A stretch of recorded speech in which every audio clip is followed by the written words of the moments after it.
Hello everyone, very good morning. Last session में हमने बहुत सारे फिजिकल क्वांटिटी के डायमेंशंस को फाइंड आउट किया था। ठीक है ना, उसमें हमने डायमेंशनल फॉर्मूला के बारे में पढ़ा था, डायमेंशनल इक्वेशन क्या होता है, डेफिनेशन भी देखा था हमने इसके साथ साथ। ठीक है, तो आज इस लेक्चर में हम जो पढ़ने वाले हैं वो different types of variable and constant को देखने वाले हैं यहाँ पर। ठीक है ना, कि वेरिएबल जो होते हैं, जैसे कि हमारे पास जो फिजिकल क्वांटिटी है वो मेनली 4 होते हैं, है ना। जैसे कि अगर ये मान लेते हैं कि क्वेश्चंस अगर आता है तो किस टाइप का अगर ये क्वेश्चंस आएगा, जैसे कि ये क्वेश्चंस आने की किस मतलब ये होता है ना कि बहुत से लोगों को क्वेश्चंस ही समझ में नहीं आता है कि वो क्वेश्चन आएगा किस तरह से। मान लो कि ये हमें याद है बट ये आइडिया नहीं है कि ये क्वेश्चंस को पूछेगा किस तरह से। ठीक है, तो इस क्वेश्चंस का पूछने का ये तरीका है कि हम लोग जो फिजिकल क्वांटिटी होंगे वो डायमेंशंस के बेसिस पे किस वे में हम उसको क्लासिफाई करेंगे। ठीक है ना, क्या तरीका होगा क्लासिफाई करने का। ठीक है, तो यहाँ पे ये 4 टाइप के फिजिकल क्वांटिटी हैं। पहला डायमेंशनल वेरिएबल, है ना। दूसरा डायमेंशनलेस वेरिएबल, तीसरा डायमेंशनल कांस्टेंट एंड चौथा डायमेंशनलेस कांस्टेंट।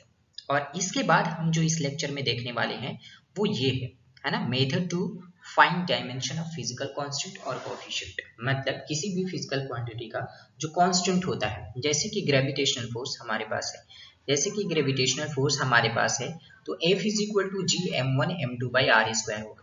अब यहाँ पे कांस्टेंट क्या है, कांस्टेंट क्या है, g। तो g का अगर हमें डायमेंशन निकालना है, डायमेंशनल फॉर्मूला निकालना है, तो क्या वे को हम यहाँ पे अप्लाई करेंगे, कौन सा वे, कौन सा तरीका, कौन सा मेथड को अप्लाई करने वाले हैं यहाँ पर। ठीक है, वो चीज इसमें हम देखने वाले हैं। So are you all ready, let's go for it.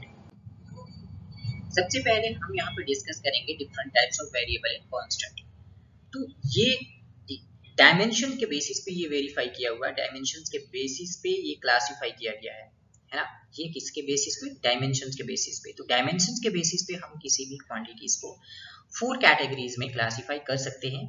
पहला है डायमेंशनल वेरिएबल, है ना। डायमेंशनल वेरिएबल इसमें होता क्या है कि देखो, दो चीज यहाँ पे देखते हैं। पहला यहाँ पे डायमेंशन देखते हैं और दूसरा यहाँ पे वैल्यू देख सकते हैं। And this value can be variable और इट कैन बी कांस्टेंट। ठीक है, ये जो वैल्यू होगा वो वेरिएबल भी हो सकता है, कांस्टेंट भी हो सकता है। तो ये दो चीजें होंगे डायमेंशनल वेरिएबल के पास। क्या होंगे, नाम से ही क्या समझ में आ रहा है कि ऐसी फिजिकल क्वांटिटी जिनका डायमेंशन हो और वैल्यू जो हो वो कैसा हो, वेरिएबल हो, है ना। वैल्यू कैसा है, वेरिएबल है। तो ऐसे फिजिकल क्वांटिटी कौन कौन से हैं, जैसे कि जिनका डायमेंशन है, सबसे पहले उसका निकालो, एरिया, है ना। बहुत सारे हैं, फोर्स है, ठीक है, वॉल्यूम है ना, वो वॉल्यूम है ना, वॉल्यूम है। और क्या है, और बताओ, करंट है। करंट का डायमेंशन होता है क्या, डिफरेंट वैल्यू होता है क्या, होता है। समझ में आ रही बात। एरिया के क्या डायमेंशन होता है, m0 l2 t0, क्योंकि एरिया में t नहीं आता। फोर्स का ml(t-2), m1 l1 t-2। Volume का m0 l3 t0। ठीक है ना। करंट का, तो करंट का फॉर्मूला लिख लो, क्या होता है, q is equal to I into T. I is equal to क्या हो जाएगा, q divided by T. q is nothing but what, q is nothing but what, है ना। हमें क्या निकालना है, डायमेंशन निकालना है। तो q is nothing but what, q is equal to I T N divided by T. ठीक है ना, हमें किसका डायमेंशन निकालना है, आई का। तो ये क्या हो जाएगा, ये कूलम पर सेकेंड इसका यूनिट हो जाएगा ना। क्या हो जाएगा, कूलम पर सेकेंड इसका यूनिट हो जाएगा। तो एक बात बताओ, यहाँ पे जो चार्ज है, चार्ज का यूनिट क्या होगा, यहाँ पे चार्ज का यूनिट क्या होगा, किसी को पता है क्या, चार्ज का यूनिट क्या होता है। चार्ज को लिखते हैं a इंटू टी डायमेंशन में, क्योंकि q is equal to I T होता है, चार्ज a इंटू टी, और नीचे में क्या है, t है ना। तो ये t और t क्या हो जाएगा, कट जाएगा। समझ रहे हो बात, क्या हो जाएगा, t और t क्या हो जाएगा, कट जाएगा। तो क्या बचा, i का डायमेंशन से एम्पियर, है ना। क्या बचा, i का डायमेंशन एम्पियर। क्लियर है। तो i का डिफरेंट वैल्यू भी होगा और इसका डायमेंशन भी है। आ रही बात समझ में यहाँ पे? मतलब ऐसा फिजिकल क्वांटिटी जिसका डायमेंशन भी है और वेरिएबल वैल्यूज भी है, ऐसे फिजिकल क्वांटिटी को हम लोग डायमेंशनल वेरिएबल बोलते हैं। अगर हम इसकी बात करें कि डायमेंशन लेस वेरिएबल क्या होता है, तो सिंपली ये चीज को तुम रहने दो, ये वाला पार्ट जो है, वैल्यू जो है, दैट इज वेरिएबल, है ना। डायमेंशन लेस वेरिएबल का मतलब कि सिर्फ उसका डायमेंशन नहीं होगा, बाकी वेरिएबल वैल्यूज होंगे, है ना। डायमेंशंस नहीं होगा ऐसे कौन कौन से फिजिकल क्वांटिटी है, जैसे कि एंगल, है ना, जैसे कि एंगल, ठीक है, जैसे कि एंगल, स्पेसिफिक ग्रेविटी या रिलेटिव डेंसिटी, दोनों सेम ही होता है, और तीसरा है स्ट्रेन। तो ये एक ऐसी फिजिकल क्वांटिटी है जिनका डायमेंशन नहीं होता। क्यों? क्योंकि ये सेम चीज को वो करते हैं, जैसे कि एंगल थीटा, थीटा क्या होता है, arc length by radius, arc length by radius, है ना। तो आर्क लेंथ क्या है, लेंथ है, रेडियस क्या है, लेंथ है, तो ये क्या हो जाएगा, डायमेंशनलेस। बट यूनिट होते हैं क्या, होते हैं रेडियन होते हैं, और डिफरेंट डिफरेंट एंगल होते हैं, जैसे 20 डिग्री, 30 डिग्री, है ना, 45 डिग्री होते हैं, 60 डिग्री होते हैं, 90 डिग्री होते हैं। इस टाइप से जो चाहो वो लिख सकते हो आप यहाँ पर, है ना। बहुत तरह के आपने पढ़ा होगा मैथ्स में एंगल, है ना। तो डायमेंशनलेस वेरिएबल का मतलब जिन ऐसी फिजिकल क्वांटिटी जिनका कोई डायमेंशन नहीं होगा बट वेरिएबल वैल्यूज होंगे। क्लियर है? डायमेंशनल कांस्टेंट का मतलब सेम चीज यहाँ पे हो, वैसा कांस्टेंट टर्म, जो ऐसा कांस्टेंट फिजिकल क्वांटिटी जिनका डायमेंशन होगा, जैसे कि ग्रेविटेशनल कांस्टेंट, जैसे कि बोल्ट्जमान कांस्टेंट, जैसे कि प्लैंक कांस्टेंट, जैसे कि velocity of light in vacuum, जैसे कि यूनिवर्सल ग्रेविटी गैस कांस्टेंट। तो ये सारे ऐसे कांस्टेंट है जिनका डायमेंशन हो है। जैसे कि ग्रेविटेशनल कांस्टेंट का तो आपको पता है, प्लैंक कांस्टेंट क्या होता है, E is equal to H into mu, और यहां से h क्या है, h प्लैंक कांस्टेंट है, तो h इज इक्वल टू क्या होगा, h E बाई म्यू हो जाएगा। E by mu A energy है, एनर्जी का डायमेंशन आपको पता है ml2 t-2 and divided by mu क्या होता है, t इनवर्स यहाँ पे होगा, और ये 2 ऊपर जाएगा तो और इनवर्स हो जाएगा, मतलब ये प्लस में हो जाएगा। क्लियर है? तो ये हमारा जो फाइनल डायमेंशन बन के आ रहा है, ये ml2 t-1, है ना, ये होता है हमारा किसका, प्लैंक कांस्टेंट का डायमेंशनल फॉर्मूला। प्लैंक कांस्टेंट का डायमेंशनल फॉर्मूला ये होता है। तो डायमेंशनल फॉर्मूला है क्या, कांस्टेंट है, ऑब्वियसली कांस्टेंट है, क्योंकि ये वैल्यू वेरी नहीं करेगा, है ना, हमेशा हर जगह हर प्लैनेट पे एवरी कंडीशन में प्लैंक कांस्टेंट, ग्रेविटेशनल कांस्टेंट ये सभी सेम रहते हैं। जैसे कि ये चीज आपको पता होगा कि इसका वैल्यू 3 × 10⁸ मीटर पर सेकेंड होता है, किसमें, वैक्यूम में। तो आप वैक्यूम में किसी भी जगह पे चले जाओ, ये वैल्यू सेम रहेगा। यूनिवर्सल गैस कांस्टेंट ये भी पता है आपको कि 8.3 जूल पर केल्विन पर मोल होता है आपको, है ना, ये बात पता है आपको। तो ये वैल्यू कहीं पे भी चेंज नहीं होगा किसी भी कंडीशन में। क्लियर है? यूनिवर्सल, अगर हम रूल फॉलो कर रहे हैं तो यूनिवर्सल गैस कांस्टेंट R का value PV is equal to nRT होता है ना।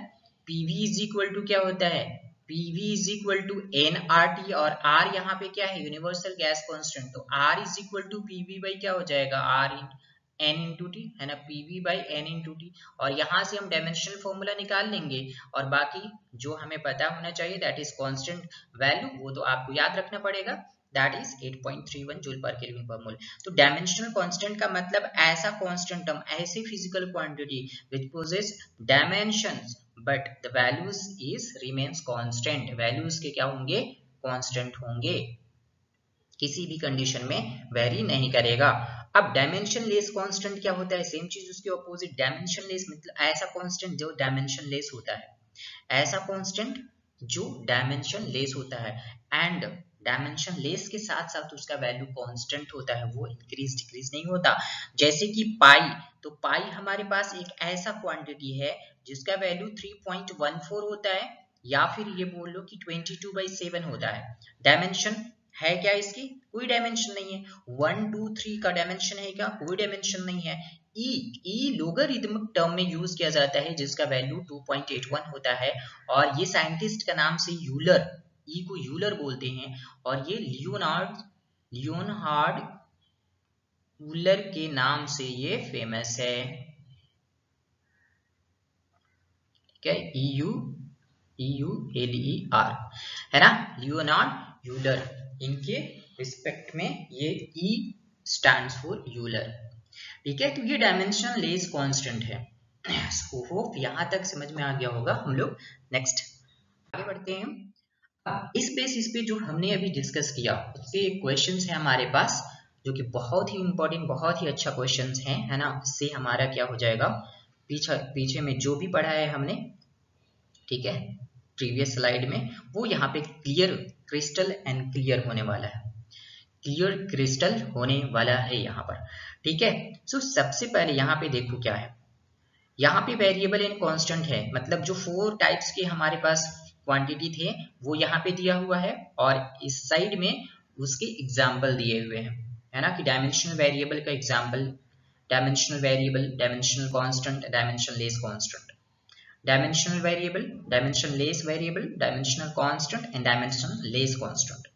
तो ऑप्शन अब देखो, है ना, ऑप्शन देखो, अब चाहो तो यहाँ पे भी देख सकते हैं। डायमेंशनल वेरिएबल क्या है, डायमेंशनल वेरिएबल का मतलब ऐसा फिजिकल क्वांटिटी जिनके डायमेंशन है और वैल्यू वेरी करते हैं। तो ऑब्वियसली कौन सा है, ये फोर्स है, डायमेंशन भी है, वैल्यू भी वेरी करेंगे। Dimension less variable, dimension less, dimension नहीं है but value very, value very किसका, ये वाला एंगल का, ये डायमेंशन लेस है। डायमेंशनल कांस्टेंट, डायमेंशन है, कांस्टेंट भी है, तो डायमेंशन है वो पाई का तो होता नहीं, डायमेंशन किसका, ग्रेविटेशनल कांस्टेंट, और ये कांस्टेंट भी है, तो ये यहाँ पे थर्ड वाला ये वैल्यू आ जाएगा। डायमेंशन लेस कांस्टेंट, डायमेंशन भी नहीं है बट कांस्टेंट है, ये वाला वैल्यू आ जाएगा। तो कौन सा वैल्यू है, फर्स्ट का, फर्स्ट का किधर गया, बी, सेकेंड का सी, तो B C, B C, third का, third is where, third is here, तो थर्ड कौन सा, डी है, ठीक है। फोर्थ कौन सा है, ए है, फोर्थ कौन सा है, ए है, तो ये वाला आंसर हमारा क्या हो जाएगा, करेक्ट होगा। ये तीनों आप ऑप्शन गलत है, आप चाहो तो ऑप्शन एलिमिनेट मेथड अप्लाई कर सकते हो यहाँ पर, है ना, उससे भी सेम आंसर आएगा। आगे बढ़े, ओके। तो अब हमारा, है ना, इस सेशन का लास्ट टॉपिक है, बट ये थोड़ा हमें डिटेल में समझना है ना, थोड़ा सा ये ज्यादा, मतलब कहने का मतलब बड़ा होगा। सो कैसे हम लोग किसी भी फिजिकल कांस्टेंट या कोफिशिएंट का डायमेंशन फाइंड करेंगे, वो हमें यहाँ पे तरीका को सीखना है, ठीक है ना। तो किसी भी, जैसे कि हमने अभी जस्ट बोला था, क्या बोला था, कि मान कि हम कोई फिजिकल कांस्टेंट ही ले लेते हैं, एक एग्जांपल के तौर पर F is equal to gm1m2/r², यही एक एग्जांपल के तौर पे ले लेते हैं, है ना। या फिर अभी एक और चीज मैंने निकाला था, H is equal to h में f फ्रीक्वेंसी, तो यहाँ पे कांस्टेंट क्या है, h, h को कैसे किए, h को एक तरफ कर दिए, उसके बाद E और बाकी जो पैरामीटर है उसको एक तरफ कर दिए, और क्या कर दिए कि जो पैरामीटर हमारे पास है कांस्टेंट के अलावा, जो पैरामीटर है हमने उसका अलग अलग क्या डायमेंशन निकालना शुरू कर दिया। तो एनर्जी का mL2T-2, फ्रीक्वेंसी का T इनवर्स, और ये ऊपर जाएगा तो mL2T ऊपर जाएगा तो ये -1, ठीक है। ये उसी तरह से यहाँ पे G को एक तरफ करेंगे और ये बाकी पैरामीटर को एक तरफ कर ले हैं, और जो बाकी पैरामीटर है उनका अलग अलग हम डायमेंशन सब्स्टिट्यूट करते जाएंगे, और उसके बाद फाइनली हमें फिजिकल कांस्टेंट टर्म का हमें डायमेंशन मिल जाएगा, डायमेंशन फॉर्मूला मिल जाएगा, ठीक है। तो बस यही करना है, यही मेथड है और कुछ नहीं है इसके अंदर, मतलब क्या लिखा हुआ उसमें न जाओ, बस ये एक तरीका है ना।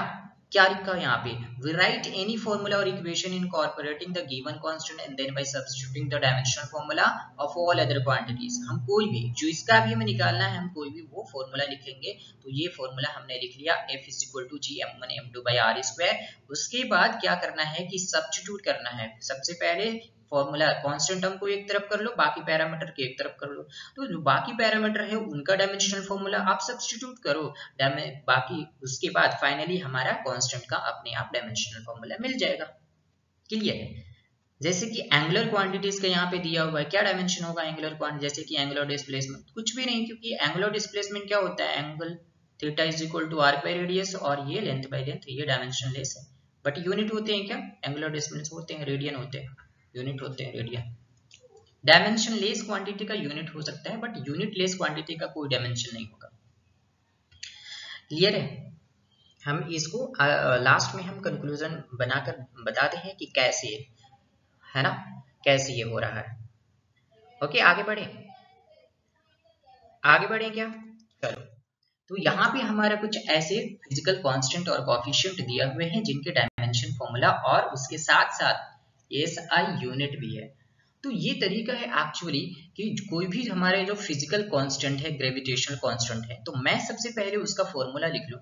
फॉर्मूला लिखने के बाद जो पैरामीटर हमारे पास फॉर्मूला में आ रहा है उसका हम डायमेंशन यहाँ पे अलग अलग डायमेंशन फॉर्मूला उसके लिखें, और फाइनली हमें जो ऑब्टेन होगा डायमेंशन फॉर्मूला वो ग्रेविटेशनल कांस्टेंट का आ जाएगा, वो किसी भी कांस्टेंट का आ जाएगा। और इसके हिसाब से हम यहाँ पे ऐसा यूनिट भी लिख सकते हैं, है ना, न्यूटन मीटर स्क्वायर पर केजी स्क्वायर। देखो फोर्स का क्या, न्यूटन, मीटर डिस्टेंस स्क्वायर मतलब मीटर का स्क्वायर, मास इंटू मास, मास का स्क्वायर मतलब केजी का स्क्वायर, तो ये इसका यूनिट केजी का स्क्वायर हो गया, न्यूटन मीटर स्क्वायर पर केजी स्क्वायर। उसी तरह से कोफिशिएंट ऑफ इलास्टिसिटी क्या होता है, फॉर्मूला स्ट्रेस बाय स्ट्रेन। भाई फॉर्मूला याद रखना बहुत जरूरी है, अदरवाइज नहीं, ना तो तुम यूनिट फाइंड कर पाओगे ना ही डायमेंशन फॉर्मूला फाइंड कर पाओगे, है ना, बहुत बहुत जरूरी है फॉर्मूला याद रखना। तो कोफिशिएंट ऑफ इलास्टिसिटी का होता है स्ट्रेस बाय स्ट्रेन। स्ट्रेन का कोई डायमेंशन नहीं होता, क्योंकि फॉर्मूला स्ट्रेन का क्या होता है, change in length bye original length, तो ये दोनों कट जाएगा और ये डायमेंशन लेस क्वांटिटी हो जाएगा। तो सिर्फ यहाँ पे स्ट्रेस का हम अगर डायमेंशन फाइंड कर लें तो हम कोफिशिएंट ऑफ इलास्टिसिटी का डायमेंशन फाइंड कर लेंगे। तो स्ट्रेस का यहाँ पे क्या है, ml-1 t-2, स्ट्रेन का कुछ भी नहीं, सो बाकी यहाँ पे ml-1 t-2, और इस बेसिस पे, किस बेसिस पे, स्ट्रेस के बेसिस पे हम यहाँ पे क्या फाइंड कर पा रहे हैं, ऐसा यूनिट ऑफ दैट। क्यों? क्योंकि स्ट्रेस इज इक्वल टू क्या होता है, फोर्स बाय एरिया होता है। क्या होता है, फोर्स बाय एरिया। तो फोर्स का क्या, न्यूटन, और एरिया का पर मीटर स्क्वायर। उसी तरह से कोफिशिएंट ऑफ विस्कोसिटी का होता है, फॉर्मूला है force into distance divided by area into velocity. हमने ये बताया था कि F coefficient of viscosity, force is equal to होता है, फोर्स इज इक्वल टू क्या होता है, eta into DV by D X into area. तो अब यहाँ पे एटा कोफिशिएंट ऑफ विस्कोसिटी का मतलब क्या है, ये एटा है, इसको एटा बोलते हैं, है ना। कोफिशिएंट ऑफ विस्कोसिटी क्या हो जाएगा, F इंटू डी एक्स मतलब force into distance, D x is nothing but small distance, and area, ये एरिया इंटू डीवी के साथ आ जाएगा, मतलब वेलोसिटी के साथ आ जाएगा। तो ये फॉर्मूला से यहाँ पे कोफिशिएंट ऑफ विस्कोसिटी बना है, तो कम से कम ये फॉर्मूला याद होना चाहिए। अगर ये डायरेक्ट आप ये फॉर्मूला याद रखते हो तो नो प्रॉब्लम। बाकी अब यहाँ पे क्या है कि फोर्स का हमने अलग से डायमेंशन फॉर्मूला निकाला, डिस्टेंस का अलग से, एरिया का अलग से, वेलोसिटी का अलग से, और फाइनली जो हमें जो कैंसल आउट होकर जो रिमेनिंग थिंग हमें यहाँ पे बच रहे हैं वो डायमेंशन फॉर्मूला कहलाता है, किसका, कोफिशिएंट ऑफ विस्कोसिटी का। क्लियर है? अब यहाँ से जो फॉर्मूला है उस फॉर्मूले के बेसिस पे ही हम यहाँ पे ऐसा यूनिट फाइंड कर लेंगे easily, no problem. Newton per metre square और pascal second. Newton per metre square कैसे, देखो ये एक एरिया मीटर स्क्वायर, ये डिस्टेंस मीटर, तो ये एक मीटर से एक मीटर कट जाएगा, है ना, यहाँ पे मीटर पर सेकेंड भी है, तो टू कम्प्लीटली अगर देखोगे तो Newton per metre square cancel out होकर ये आएगा Newton per metre square second, है ना। देख लेते हो एक बार, देखो फोर्स का क्या होता है न्यूटन, डिस्टेंस का क्या होता है मीटर, नीचे एरिया मतलब मीटर स्क्वायर, और यहाँ पे मीटर पर सेकेंड, यहाँ पे मीटर पर सेकेंड, है ना।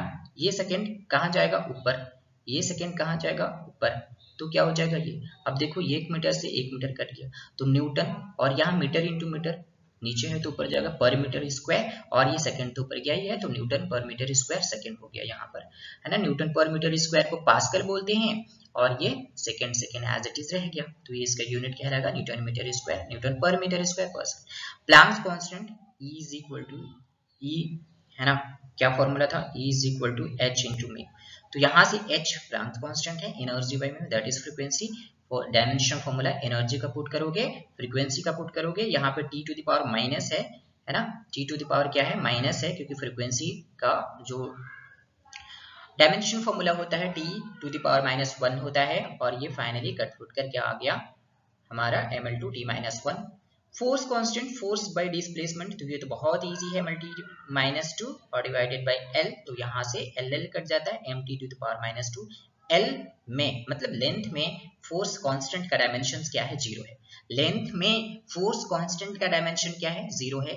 यूनिट क्या हो जाएगा, newton per metre. Universal gas constant R हमने बताया था अभी, R is equal to PV by N T, और यहाँ पे प्रेशर, वॉल्यूम, एन क्या है नंबर ऑफ मोल, टी क्या थर्मोडायनेमिक टेम्परेचर, तो मोल और के यहाँ पे नीचे आ जाएगा। बाकी ऊपर में आपको पता है प्रेशर आप निकाल सकते हो, है ना। प्रेशर कैसे निकालोगे, pressure is equal to force by area, volume क्या एल क्यूब हो जाएगा। बाकी यहाँ पे अपने आप आ जाएगा, कुछ करने की जरूरत नहीं है, बस सेम चीज जो है उसको कैंसिल आउट कर दो आप। बोल्ट्जमान कांस्टेंट इसी तरह से एनर्जी बाय टेम्परेचर होता है, एनर्जी का आपको पता है, टेम्परेचर का भी आपको पता है, यहाँ से आप डायमेंशन फॉर्मूला निकाल लोगे।